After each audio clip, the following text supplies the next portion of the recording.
कड्डी कहा कहा के पसंद लागसी एंता थरे भाजी करी देखिए तो पूरा टेस्ट भूली नहीं पारन। आउ आमर पश्चिम ओडिशार लोग तो हेड़ुआ कड्डी हेले पूरा भात सली ऐसी बहुत बढ़िया लगसी खाबार लगी। हेलो फ्रेंड जेमा समले आसुन देखमा आज हमें कड्डी भजा मुई केनता करी बनी छे जे आउटा देखुन मुई कड्डी नहीं जाइछे पूरा सरू सरू पतला पतला फ्रेश कड्डी थिला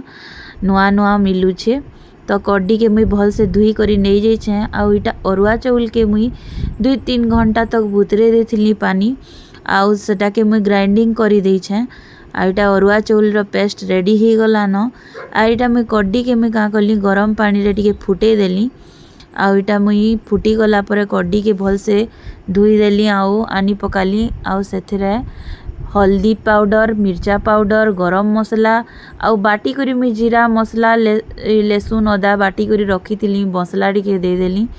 आउ इटा मुई चाउल बटा जन बाटी थिली अरुआ चाउल सेटा दे देली 2-3 चामच आउ इटा बेसन टिके दे देली आउ बेसन टिके देले काना हेसी कि टिके टेस्ट भल लागसी आउ इटा मुई कॉर्नफ्लोर पाउडर टिके दे देली टिके क्रंची क्रंची लागबा बोली आउ इटा मुई नून दे देली आउ भल से मिक्स करी देली। देखुन इटा मिक्स ही गला न ताहाके आमे का करमा तावा रे